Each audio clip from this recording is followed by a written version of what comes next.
जय गुरु जी। शुक्राना गुरु जी। गुरु जी की प्यारी प्यारी संगत जी को जय गुरु जी। संगत जी, जैसे कि हम श्री शिव महापुराण पढ़ रहे हैं। शिव महापुराण में द्वितीय खंड है रुद्र संहिता। उसके अंतर्गत आने वाला कुमार खंड अब पढ़ेंगे।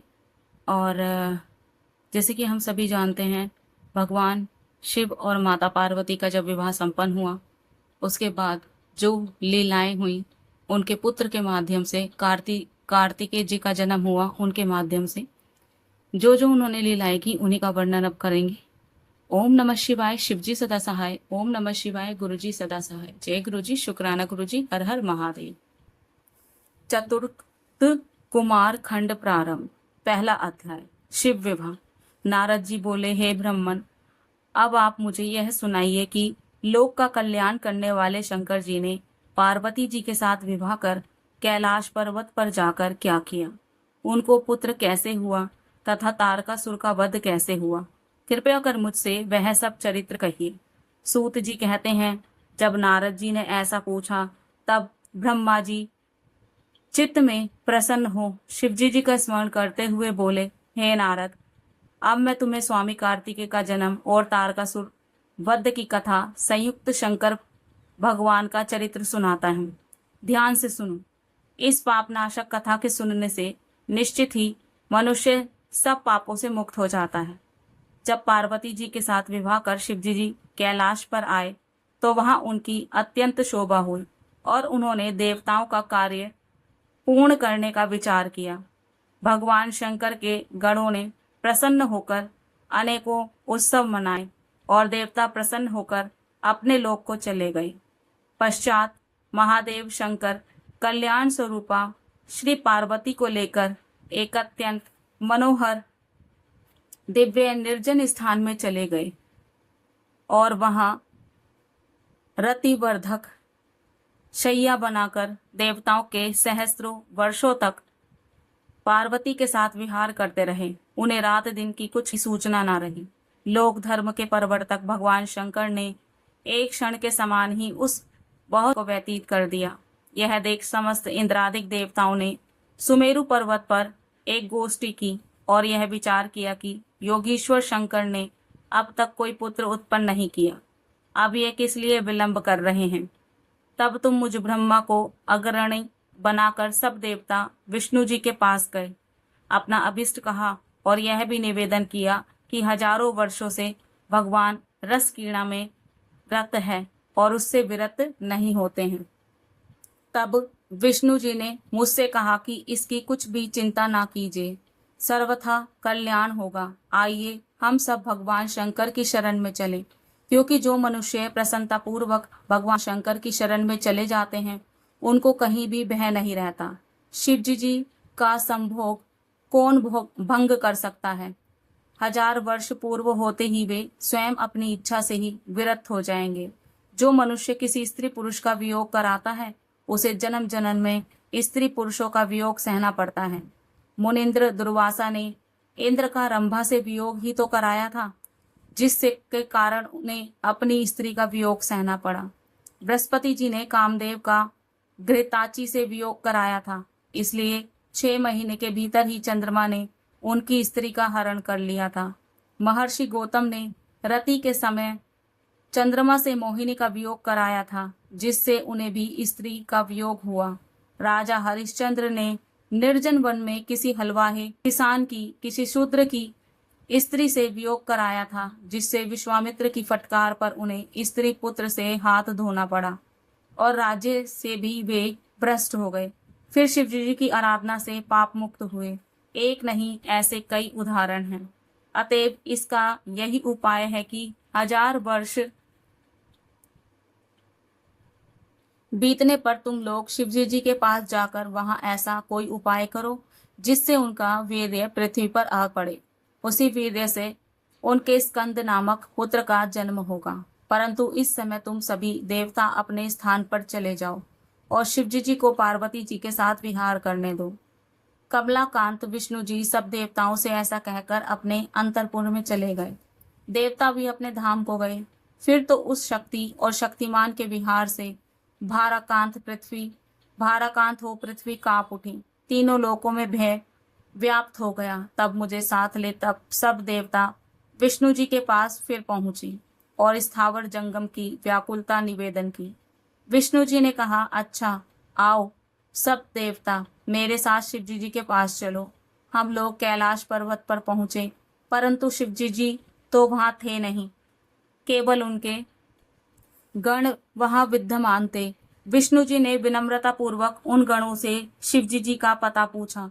गणों ने बताया कि लीलाधाम भगवान शंकर हमें यहाँ नियुक्त कर पार्वती जी के मंदिर में गए हैं, परंतु नहीं ज्ञात है कि वे वहां क्या कर रहे हैं। हम लोग शिवजी जी के द्वार पर गए। विष्णु जी ने लोक प्रभु शंकर जी की बड़ी स्तुति की। तारकासुर से देवताओं की रक्षा के लिए उनका कष्ट निवेदन किया। उस समय शिवजी जी की स्तुति करते हुए भगवान विष्णु के नेत्रों में आंसू भर आए। देवताओं के दुख का कोलाहल मच गया। तारकासुर से दुखी देवता भगवान शंकर की स्तुति करने लगे। इति श्री शिव महापुराण चौथा कुमार खंड का पहला अध्याय समाप्त। जय गुरु जी, शुक्राना गुरु जी। दूसरा अध्याय, शिव पुत्र स्वामी कार्तिकेय का जन्म। ब्रह्मा जी बोले, यद्यपि शिवजी जी सर्व प्रकारेण योग ज्ञान में प्रवीण और त्यक्त काम हैं, तथापि पार्वती जी के भय से उन्हें संभोग त्यागते न बना। वे द्वार पर आ मुझ सहित विष्णु जी को देखकर बहुत ही हर्षित हुए। देवताओं ने उनकी स्तुति आरंभ की। तारकादि महादैत्यों का विनाश करने का निवेदन किया। तब उन देवताओं का वचन सुन भगवान शंकर दुखित हो कुछ विचार करते हुए बोले, हे देवताओं, होनी को कोई मिटा नहीं सकता। शिर से स्खलित हुए मेरे वीर्य को कौन ग्रहण कर सकता है। ऐसा कहकर उन्होंने उसे पृथ्वी पर गिरा दिया। उसे देख देवताओं ने अग्नि को प्रेरणा दी कि तुम इसे कपोत बनकर ग्रहण करो। कपोत रूपी अग्नि ने समस्त वीर्य भक्षण कर लिया। उसी समय वहां पार्वती जी आ गई, क्योंकि शिव जी को द्वार से उनके पास जाने में विलंब हो गया। वहां पहुंच कर उन्होंने सब वृतांत देखा। उन्हें क्रोध आ गया। उन्होंने हरि आदि सब देवताओं से कहा, तुम बड़े स्वार्थी और दुष्ट हो। अपने स्वार्थ के लिए परम प्रभु शिव जी की आराधना कर तुमने मेरे विहार को भंग किया, जिससे मैं वंध्या हो गई। मुझसे विरोध कर कोई देवता सुख नहीं पा सकता। ऐसा कहकर पार्वती जी ने विष्णु आदि सब देवताओं को शाप दे दिया। पार्वती जी के क्रोध से अग्नि प्रज्वलित हो उठी। सती ने कहा, सब देव कन्याएं वंध्या हो जाएंगी। मेरे विरोधी सब देवता दुख पाएंगे। देवताओं से ऐसा कहकर पार्वती जी ने अग्नि से कहा, क्यों रे, तूने शिवजी जी का वीर्य भक्षण कर लिया, अतएव आज से तू सर्वभक्षी हो जा और इसके लिए सर्वदा ही पीड़ित रहे।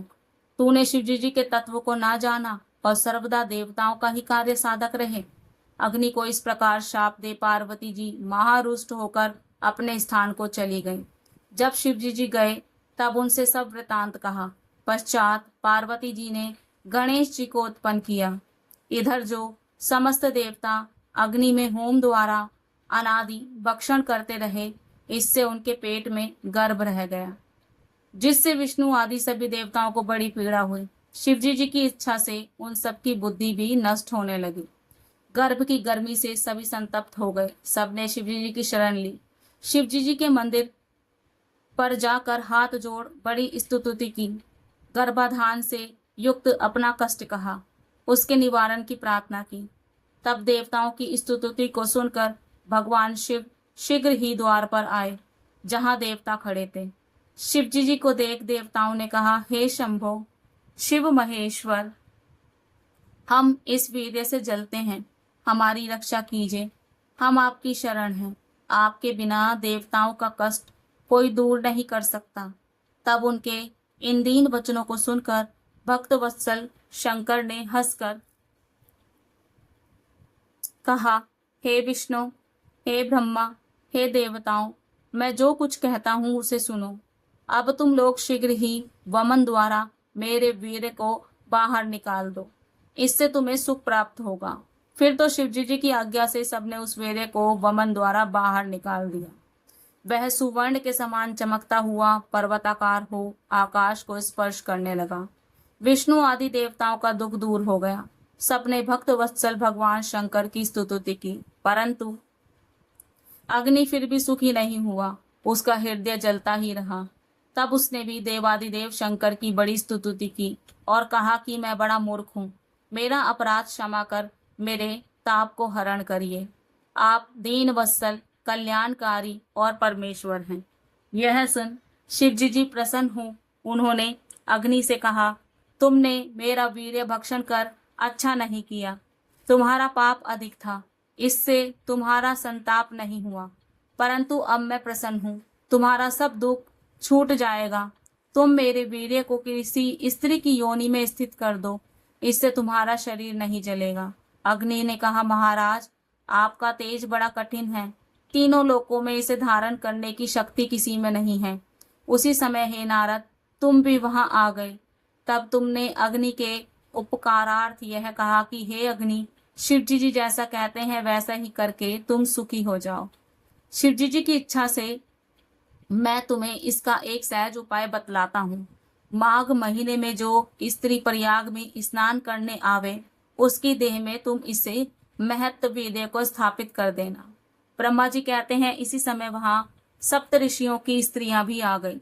माघ का महीना था, वे बड़े तड़के ही स्नान के लिए आई थीं। उनमें से 6 स्त्रियां शीत से अधिक आर्त होकर अग्नि की ज्वाला के समीप गई। यद्यपि अरुंधति ने शिवाज्ञा से उन्हें बहुत मना किया, परंतु वे न मानी और अग्नि तापने लगी। फिर तो उसी क्षण उनके रोमों द्वारा शिवजी जी के वीर्य कण उनके शरीर में प्रवेश कर गए। अग्नि दाह रहित हो गया। वह अंतर्ध्यान हो शिवजी जी का स्मरण करते हुए अपने स्थान पर आया। 6 स्त्रियां अग्नि से गर्भवती हो दुखी हो गई। उनके पतियों ने उन्हें त्याग दिया। उन 6 को अपने व्यभिचार पर दुख हुआ। वे हिमालय पर जाकर तप करने लगी। वहां उन्होंने उस गर्भ का त्याग कर शांति लाभ की। परंतु जब वह पर्वतराज भी उस गर्भ को सहन न कर सका तो गंगा जी में गिरा दिया। गंगा जी भी सहन न कर सकी तो उन्होंने अपनी तरंगों से उस वीर्य को सरकंडे के वन में त्याग दिया। वहां पर एक तेजस्वी बालक हो गया। मार्गशीर्ष शुक्ल षठी के दिन शिवजी जी के उस पुत्र का पृथ्वी पर प्रादुर्भाव हुआ। उसके आविर्भूत होते ही हिमालय पर स्थित शिव पार्वती को भी बड़े आनंद और अनुभूति हुई। हिमालय पर स्थित शिव पार्वती को बड़े आनंद की अनुभूति हुई और पार्वती जी के स्तनों से आनंद का दूध चूने लगा। तीनों लोकों में सुखदायक मंगल हो गया। दुष्टों को और विशेषकर दैत्यों को बड़े ही विघ्न दिखाई पड़े। आकाश में दुदुम्बियां बजने लगी और सरकंडे के वन में उस बालक पर फूलों की वर्षा हुई।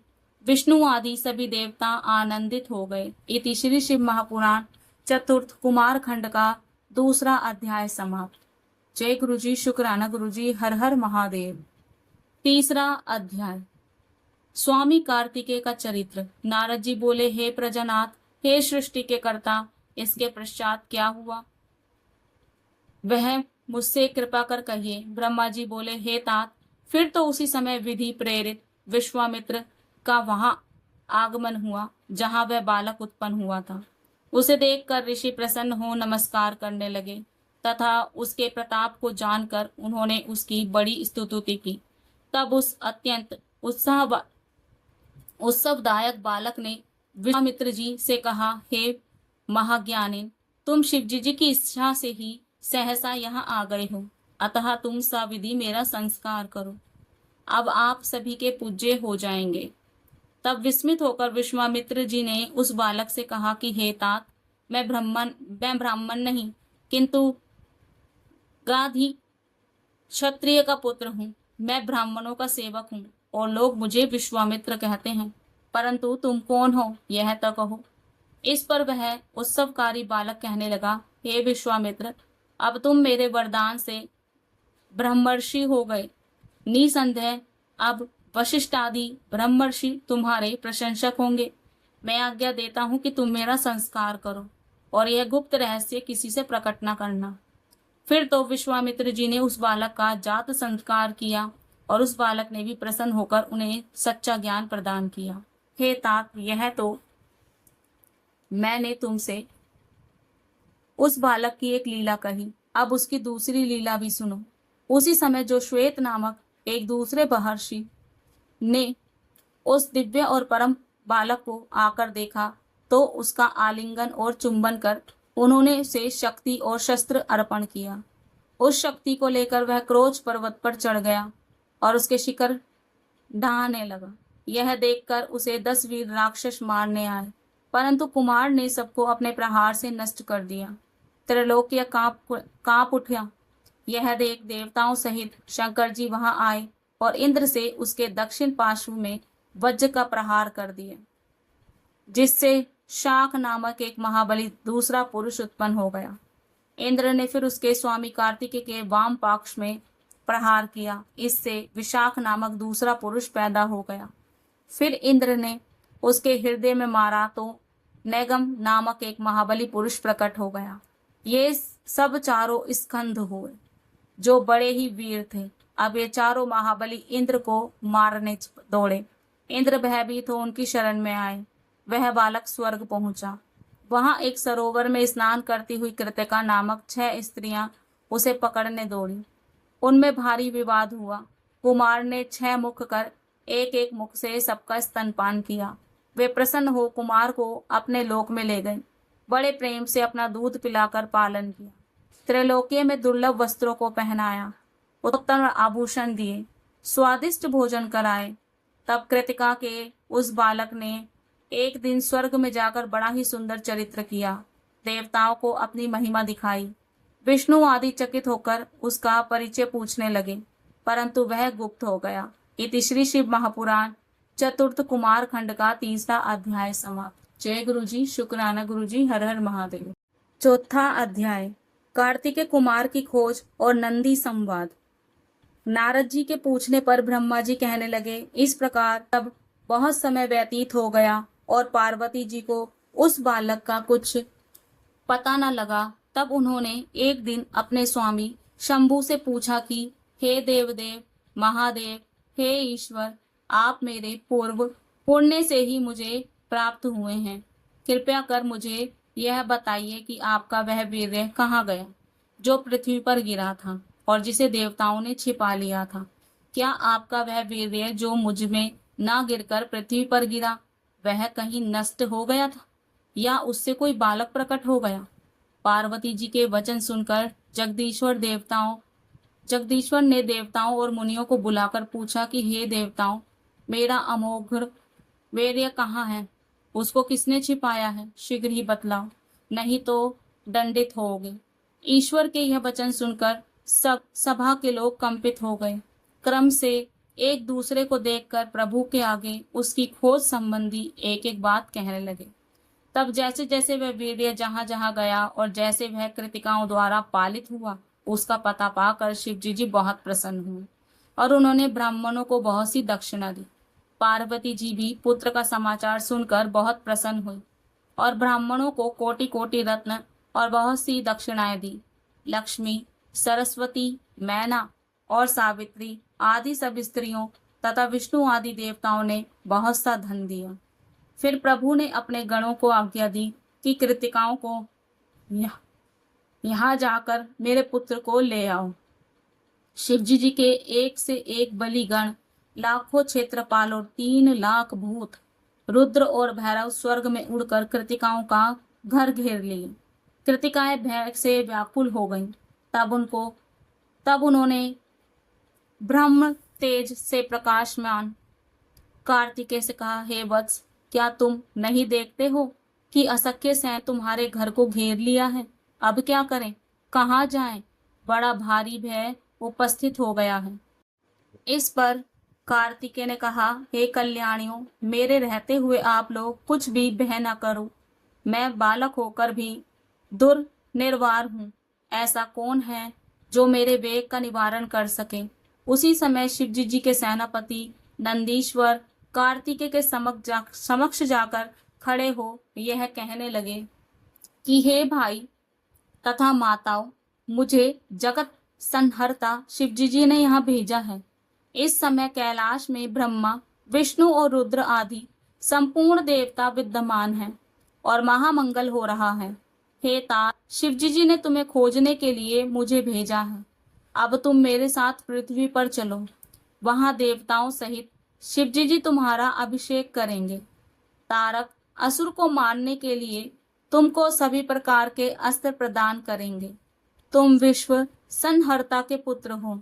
तुमको ये कृतिकाएं क्या रख सकेंगी? जैसे सूखा वृक्ष अग्नि को अपने खोंडर में नहीं रख सकता, वैसे ही ये तुम्हें रखने में समर्थ नहीं है। तुम तो सारे जगत के प्रकाश हो, इनके घर में तुम्हारी शोभा नहीं होती। हे शिव पुत्र, तुम योगिंद्र हो, अतुलनीय हो। हे भाई मूर्ख, तुम्हें क्या जानेंगे? जैसे मेंढक कमलों को नहीं जानता, वह एक ही स्थान में स्थित है, वैसे ही मूर्ख मनुष्य तुमको नहीं जानते। जब नंदीश्वर ने ऐसा कहा, तब कार्तिकेय जी ने उन्हें शंकर के आश्रित जानकर उनकी बड़ी प्रशंसा की और कहा कि हे भाई, यह कृतिका ज्ञान योगिनी प्रकृति की कला है। मैं इनके दूध से ही पला हूँ, अतः इनके उपकार को नहीं भूल सकता। मैं इनका पोष्य पुत्र हूँ। शैलेंद्र कन्या से मेरा प्रादुर्भाव नहीं हुआ है। वह मेरी ऐसी धर्म की माता है जैसी यह कृतिकाएं हैं।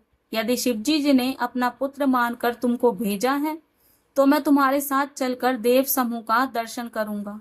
यह कहकर कृतिकाओं को बुला उनसे आज्ञा ले कार्तिकेय जी शीघ्र ही शिवजी जी के पार्षदों के साथ चल पड़े। इति श्री शिव महापुराण चतुर्थ कुमार खंड का चौथा अध्याय समाप्त। जय गुरु जी, शुक्राना गुरु जी, हर हर महादेव। पांचवा अध्याय, कुमाराभिषेक।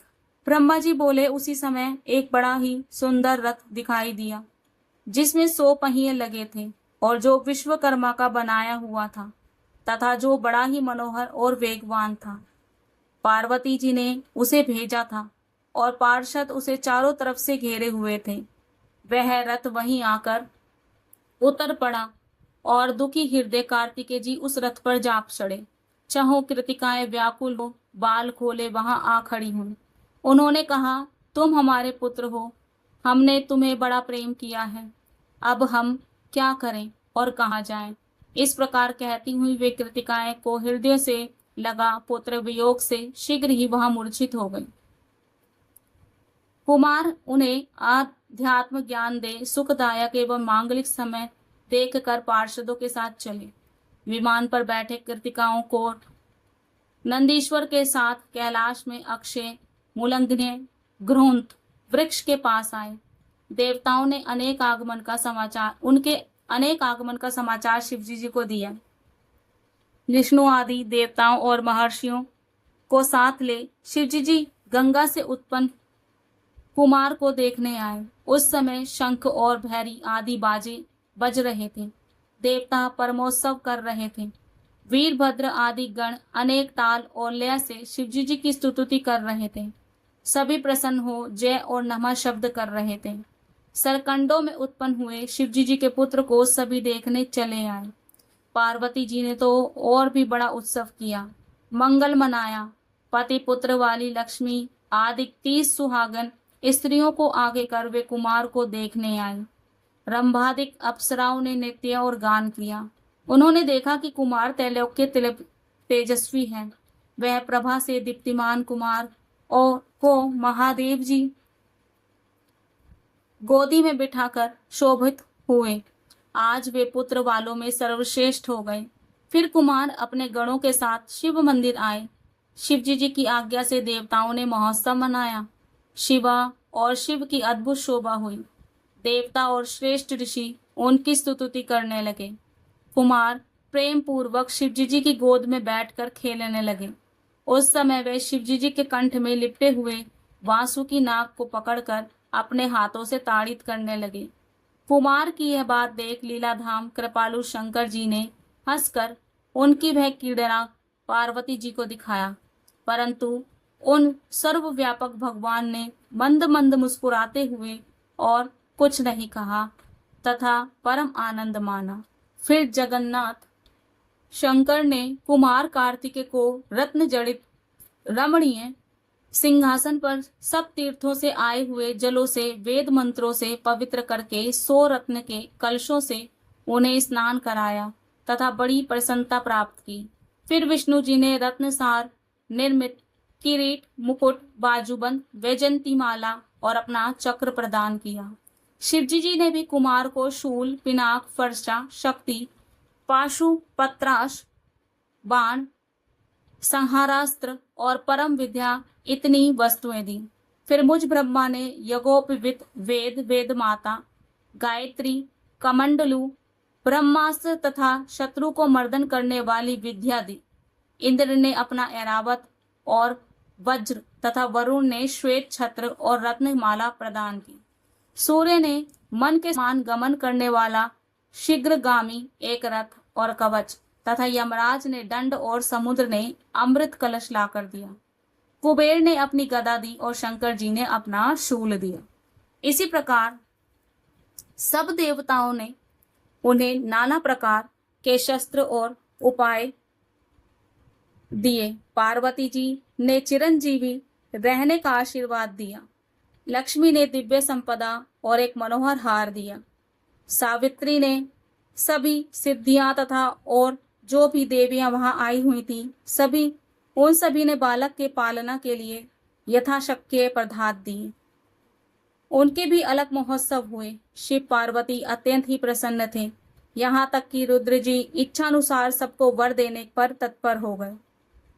सब देवताओं से कहा, वर मांगो। तब ब्रह्मा जी ने कहा, यह सारा चरित्र तो तारकासुर के वध का है। अब हम सभी लोग उसे मारने चलते हैं। इस मांगलिकता के लिए आप कुमार को आज्ञा दें कि वह हमारे साथ चले। विभु ने आज्ञा दे दी। शिव आज्ञा से सभी देवता कुमार को अग्रणी बना उस ओर चल पड़े। इधर कैलाश के बाहर त्वष्टा ने विष्णु जी की आज्ञा से उस पर्वत के निकट एक बड़ा मनोहर नगर बनवा दिया था। साथ ही कुमार के स्वयं निवास के लिए एक अत्यंत मनोहर बड़ा रमणीय महल भी बनवाकर एक अद्भुत सिंहासन भी रखवा दिया था, जहां वे आकर निवास किए। इसी प्रकार अन्य सभी देवताओं ने उनका वहां सादर अभिवादन किया। कुमार ने सबके स्वामित्व को ग्रहण किया। इति श्री शिव महापुराण चतुर्थ कुमार खंड का 5वां अध्याय समाप्त। जय गुरु जी, शुक्राना गुरु जी, हर हर महादेव। संगत जी, मैं आज अपनी वाणी को यही विराम दूंगी। कल हम पढ़ेंगे कि कुमार जी का अद्भुत चरित्र, युद्ध का आरंभ करना, देवताओं और दैत्यों का सामना, कार्तिकेय जी और तारकासुर का युद्ध हो जाएगा, फिर तारकासुर का वध। इसी तरीके से और भी आगे बढ़ता चले जाएंगे अध्याय।